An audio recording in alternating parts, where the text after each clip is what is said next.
The frost came early that year.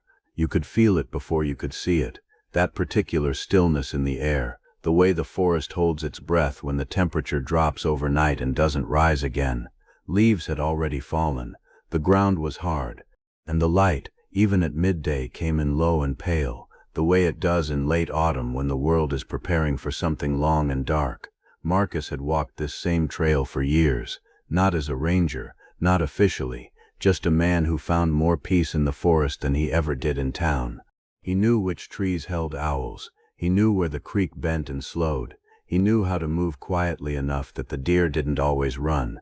That morning he almost missed her entirely. She was standing near the base of a hollow oak, partially hidden by the root system, partially by shadow. A doe, medium-sized, nothing unusual about her at first glance. Deer rested near trees all the time. But something made him stop. She wasn't grazing, she wasn't alert in the normal way. She was lowered, her body closer to the ground than it should be. Her head up, yes, ears rotating slowly, scanning, but her legs slightly bent, her belly almost touching the earth, like she was covering something. Marcus raised his binoculars, and that's when he saw them, small shapes, tucked beneath her, pressed against her warmth, 4 of them. Round heads, dense fur, tiny, impossibly tiny, curled into each other like they'd been placed there deliberately. He didn't move for a long moment. His brain kept trying to organize what he was seeing into something that made sense. Fawns, maybe? No, the fur was wrong, too thick, too pale at the edges, and the faces, even at this distance, were flat in a way that deer faces aren't. He stepped closer, one careful step, then another. The doe turned her head and looked directly at him. She didn't run. That was the moment Marcus understood something was very wrong, or very strange, or possibly both. If you've ever come across something in nature that stopped you completely, that made you question what you thought you knew about how animals behave, you'll understand exactly what Marcus felt standing in that cold forest, unable to move, unable to look away. Stay with this story, because what happened here, nobody expected. He stood there for nearly 10 minutes. The doe held her position.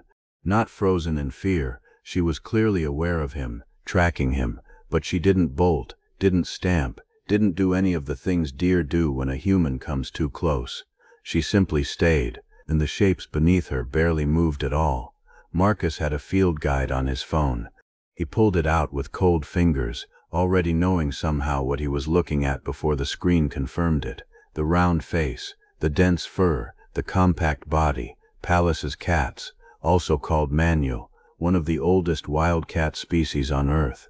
Not large, roughly the size of a domestic cat, but built for cold, built for open terrain, built for survival in places most animals avoid. In this region, rarely seen, almost never this close to human presence, and almost never found sheltering beneath a deer. He counted them again, 4 kittens, small enough that they couldn't be more than a few weeks old. Their eyes, he thought, might have only recently opened. They were curled so tightly together they looked like a single breathing mass of fur. They weren't moving much. That was what worried him. Even accounting for the cold, even accounting for the stillness that young animals keep naturally, they were too quiet, too slow, the kind of stillness that isn't sleep, the kind that comes from the very edge of something. They were cold, and they were weak, and their mother was nowhere. Marcus scanned the area carefully. He walked a slow arc, staying far enough not to disturb the doe. He checked the tree line, the undergrowth, the space between the roots of nearby oaks. Nothing. No adult Pallas's cat, no signs of recent activity nearby. No fresh tracks leading away, just the kittens, and the deer standing over them like she had somewhere else to be but had chosen, quietly and without explanation, not to go. He checked the time. He'd been standing in that forest for over an hour. The doe was still there. He came back the next morning. She was still there. The cold pressed down through the afternoon. Wind moved through the upper branches. Somewhere behind the clouds, the sun was already thinking about going down. Marcus sat on a fallen log at the edge of his sight line, hands wrapped around a thermos that had gone lukewarm an hour ago, and he watched. The doe shifted her weight slowly, repositioned herself slightly, not away from the kittens, but around them, adjusting her body like she was reading the wind direction. Her ears swept forward and back, her eyes never fully settled. She was watching the perimeter. And the question that had been sitting in Marcus's chest since the moment he first saw her, the question that made no biological sense, no ecological sense, no sense at all, was getting louder. Why is she still here? Deer don't protect predators. Deer don't shelter animals that will one day hunt them. Every instinct she had should have moved her away from these kittens the moment she understood what they were. And yet, she lowered her head once, slowly, then raised it again, and stayed. He told himself he wouldn't go back every day. That lasted about 48 hours. By the third morning, Marcus had settled into a quiet routine without fully deciding to. He'd wake before light, drink his coffee standing at the kitchen window, and within an hour he'd be back on that trail, moving slow, staying downwind, finding his spot on the fallen log before the forest fully woke up. He brought a better lens, a small notebook, a thermos that actually held heat this time. He told his neighbor he was doing some bird watching. That wasn't entirely wrong. The doe was always there when he arrived. Not always in the exact same position. She moved, grazed in short intervals, occasionally stepped away from the hollow oak to drink from the creek about 40 yards east, but she never went far, and she always came back. What struck Marcus most wasn't the staying, it was the way she stayed. She didn't hover, didn't pace, didn't behave like an animal in distress. She simply positioned herself between the kittens and the open ground, between them and the most likely direction of approach, like she had quietly calculated the geometry of the space and decided where she needed to be. When a sound came from the tree line, a branch dropping, a bird flushing suddenly, her head would come up immediately, ears forward, body still. She'd hold that posture until she'd processed whatever the sound was. Then, slowly, she'd settle again. The kittens, tucked into the roots behind her, never had to react. She was reacting for them. On the fifth day, Marcus saw one of the kittens move on its own for the first time. It was the smallest one. It crawled forward from the group, just a few inches, and pressed its face briefly into the back of the doe's rear leg. Then it retreated, tucked back in. The doe glanced back, a single look, then returned her eyes to the forest. Marcus wrote 3 words in his notebook and then stopped. He didn't know how to finish the sentence. He started reaching out quietly. A wildlife biologist he'd met at a nature talk 2 winters ago, a woman who worked with a regional conservation group, a retired forest ranger who knew this area better than anyone. He described what he was seeing without sending photos yet, wanted to know if he was misreading it. The responses came back cautious, curious, a little disbelieving. One biologist, a woman named Dr. Alina Marsh who had spent years studying ungulate behavior, asked him to send what footage he had. He sent 3 short clips taken from distance, shaky, poorly lit, but clear enough. She called him back within the hour. "I've read about proximity tolerance between species," she said, "documented cases. But this level of sustained behavior, the positional awareness, the perimeter response, I'd want to see it myself before I said anything definitive." She paused. "Has she shown any aggression toward them at all?" Marcus thought about it, really thought. "No," he said, "not once." Another pause. "And the kittens, do they move away from her, try to create distance?" "They stay close," Marcus said. "The smallest one, it actually made contact yesterday, briefly." The line was quiet for a moment. "I'll come Thursday," Dr. Marsh said. She arrived before dawn and said almost nothing for the first 2 hours. They watched together from the log. The forest woke up around them, light filtering in sideways, a woodpecker starting up somewhere to the north, frost softening slowly on the ground. The doe was already at her position. 2 of the kittens were visible, pressed together near the base of the roots. The other 2 were hidden deeper in the hollow. Dr. Marsh had her own binoculars. She used them steadily, occasionally tilting her head, occasionally making a small sound under her breath that Marcus couldn't quite interpret. Finally, after a long silence, she lowered them. "She may have lost a fawn," she said quietly, "recently. There's no way to know for certain, but the behavior pattern, the body positioning, the sustained proximity, the lack of flight response. It's consistent with redirected maternal drive. Marcus looked at her, meaning her instinct to protect didn't have anywhere to go.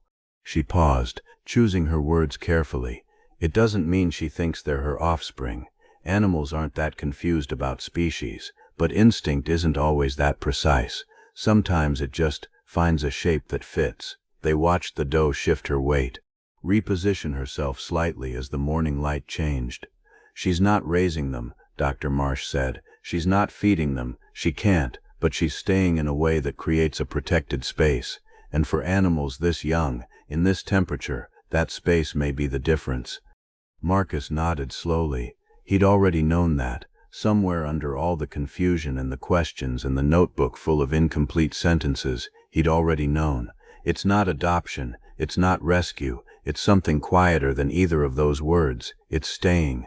When leaving would have been so much easier. The weather changed in the second week. It didn't arrive dramatically. No single storm, no sudden drop, just a gradual tightening. Temperatures that didn't recover during the day. Ground that stayed hard. A wind out of the north that had no warmth in it at all. Marcus noticed the kittens moving less, conserving everything. They'd emerge briefly, to reposition, to press closer together, then disappear back into the hollow. The smallest one had stopped venturing toward the doe. It stayed deep in the roots with the others. Food was becoming an issue. Pallas's cat kittens at this age should be nursing. They weren't. Dr. Marsh had made some calls. A wildlife rehabilitation center 3 hours away, a specialist who had worked with exotic felids. Everyone agreed that intervention might become necessary. Everyone agreed to wait a little longer. The doe was thinner. She was foraging harder, ranging slightly wider before always returning. Marcus could see the effort it was costing her, the longer absences, the slightly slower return, but she always came back. Until the morning she didn't. Marcus arrived at first light on the 15th day, and stood at the edge of the clearing for a long time before he fully accepted what he was seeing. The hollow oak, the root system, the pale morning light cutting through the branches at a low angle. No doe. He waited, checked his watch, waited another 20 minutes. Silence. He moved closer, carefully, slowly, until he could see into the space beneath the roots.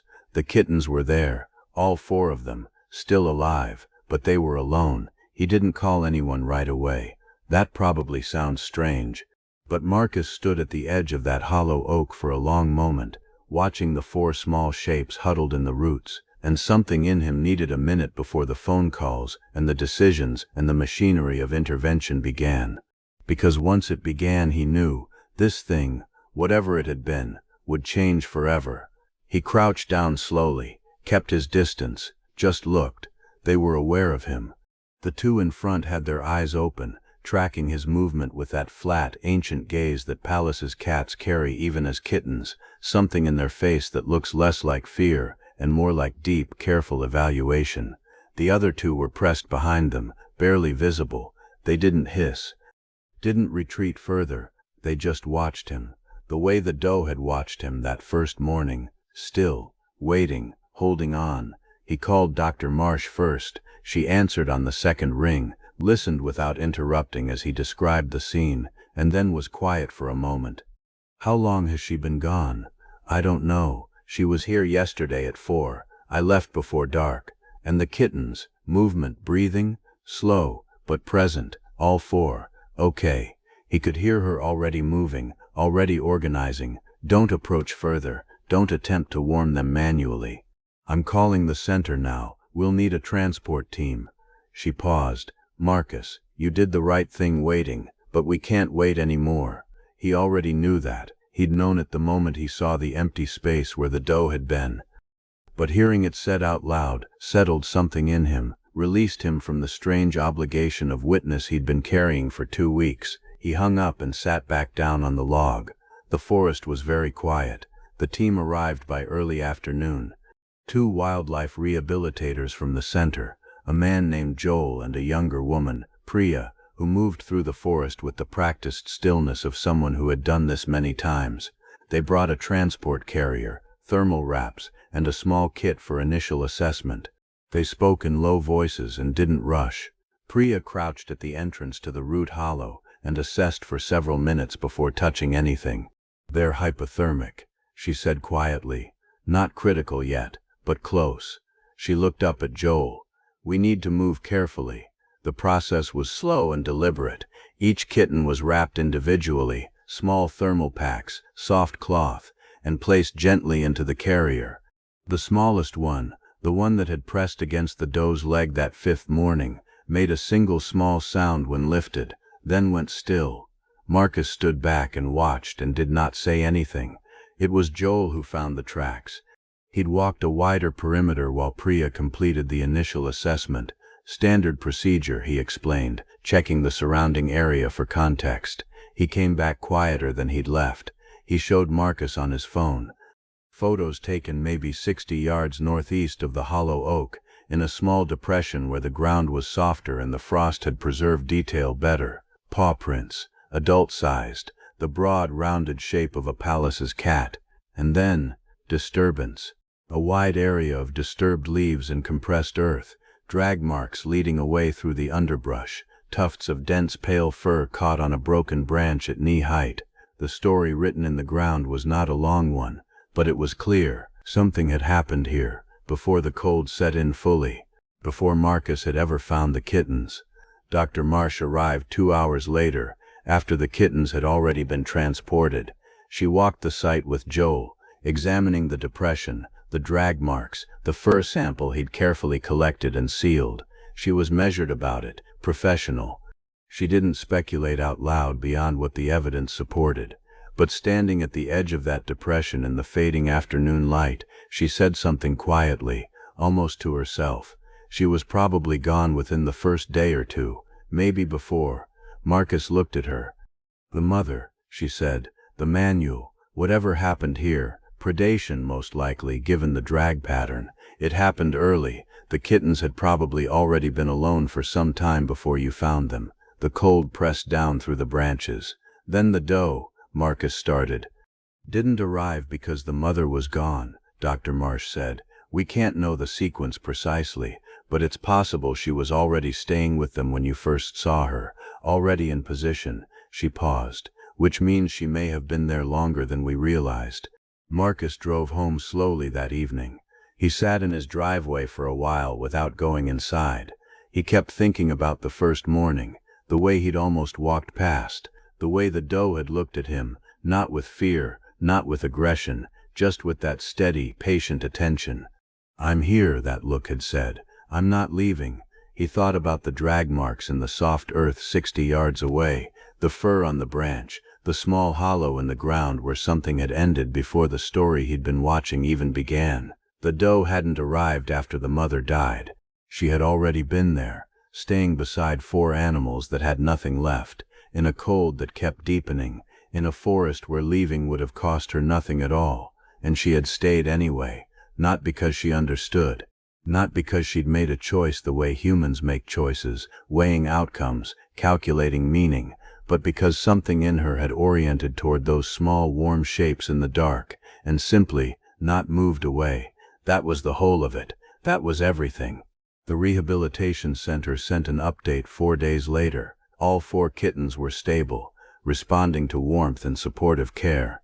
The smallest one, the one that had made contact with the doe that 5th morning, was the slowest to recover, but recovering. It would be a long road. Months of careful work, no guarantees, but they were alive. And outside, somewhere in that quiet forest, the question that had no clean answer moved through the trees like cold air. Could they survive without her? Nobody knew yet. But for the first time in 2 weeks, the answer wasn't no. Recovery is never a straight line. Anyone who has watched an animal come back from the edge knows this. There are good days and days that erase the good days. There are small victories that feel enormous. A kitten eating on its own for the first time, lifting its head with something that looks almost like curiosity, and then setbacks that arrive without warning and take something back. The center was honest about that from the beginning. Priya called Marcus every few days in that first month, not because he'd asked her to, just because she understood, without being told, that he needed to know, that this wasn't a closed chapter for him yet. The smallest kitten, the one he'd privately started thinking of as the fifth one, the one that had reached toward the dough that morning, ran a fever in the second week that scared everyone. 3 days where the outcome wasn't clear. Priya's voice on the phone was careful during those calls. Precise, the way people get when they're managing their own worry alongside yours. Then the fever broke, and on a Tuesday morning, 17 days after they'd been brought in, all 4 kittens ate on their own for the first time. Priya sent a video, 12 seconds long, shot on her phone in bad lighting. Marcus watched it 4 times. Joel had done this work for 19 years. He said later that the manual kittens were among the most demanding rehabilitations he'd been part of, not because of any single crisis, but because of the sustained precision required. Pallas's cats are not forgiving of shortcuts. They are ancient animals, shaped by some of the harshest environments on Earth, and something in their nature resists the tame and the controlled. They needed space before they were ready for it. They needed distance before they could choose it. Every step toward wildness had to be earned slowly. A larger enclosure, then a semi-wild enclosure, then controlled exposure to terrain and weather and the sounds of a real forest carried in on the wind. It took longer than expected. Most things worth doing do. Marcus visited the center once, about 4 months in. He hadn't planned to. He'd been driving back from his brother's place, a longer route than necessary, if he was honest, and found himself turning into the access road without having fully decided to. Priya met him at the entrance, walked him to the observation area for the semi-wild enclosure. She pointed to a section of brush near the far fence line. "There," she said quietly. He looked for a long time before he saw them. 2 of them, visible, crouched low in the grass, absolutely still, watching something in the middle distance with that ancient level attention, the dense fur, the flat face, the stillness that wasn't sleep and wasn't fear. They looked, he thought, like they'd always been wild, like nothing had ever happened to them at all. He stood at the observation fence for a long time without speaking. Priya stood beside him and didn't feel the need to fill the silence. That was enough. That was more than enough. The release happened on a Thursday in early spring. Marcus wasn't there. He'd thought about going, had the date written down, but somewhere in the weeks before he'd made a quiet peace with not watching. Some things don't need a witness to be real. Priya sent him a message that evening. 4 words. They went. They're home. He read it standing at his kitchen window, the same window where he'd stood all those early mornings, drinking coffee in the dark before heading out to the trail. He read it twice, set his phone down on the counter. Outside, the light was doing that particular thing it does in early spring evenings, going gold and low before it gives up entirely, laying itself long across the ground. He thought about the doe. He'd thought about her often in those months, where she'd gone that 15th morning. Whether she was still in that forest somewhere, moving through the same trails, grazing the same creek edges, whether she remembered anything at all. Probably not, he thought. Not the way humans mean the word remember, not as a story she carried, not as something she'd return to in quiet moments. But she had stayed when she didn't have to. She had oriented herself toward something small and cold, and without a future, and she had placed her body between it and the world, and she had held that position for 2 weeks in deepening cold, without anyone asking her to. Whatever that was, whatever word you reached for to name it, it had been real, it had mattered. 3 years passed. Forests keep their own time. Seasons move through without asking permission. The hollow oak is still there, Marcus checked, the following autumn, and the autumn after that. The root system, the small sheltered space between the roots where 4 kittens once curled together and borrowed warmth. Empty now, just wood and cold, and the smell of earth, the way it should be. He was walking that trail on a morning in late autumn, 3rd year, the frost back in the air, the light coming in low and pale the way it does, when he saw her, a deer, standing at the edge of the tree line, maybe 30 yards out. He stopped. She was looking at him, ears forward, still. He had no way of knowing. He understood that clearly. There was no mark, no feature he could have pointed to and said, "That one, that's her." Deer don't carry their histories in ways humans can read, and 3 years is a long time, and the forest has many deer. He stood there anyway. She stood there too. For a long moment, neither of them moved. The cold air sat between them. A branch shifted somewhere above. The creek made its small sound to the east. Then, slowly, the doe lowered her head, grazed once, lifted it again, looked at him a moment longer, and then turned quietly and walked back into the trees. Somewhere in that same forest, 4 Pallas's cats moved through the undergrowth, wild, independent, unhurried, caring nothing from what happened to them except their lives, which is everything. Some bonds aren't meant to last. They aren't built for permanence. They don't survive the seasons or bridge the years or show up again on the other side of time the way we sometimes wish they would. But some moments, quiet ones, strange ones, the kind that happen in cold forests when nobody is watching and nothing makes sense, leave something behind anyway. Not in memory, not in the way we usually mean that word, in the world, in the simple fact that something lived that might not have. In 4 animals moving through morning light, unhurried and wild and whole. That's all. That's enough.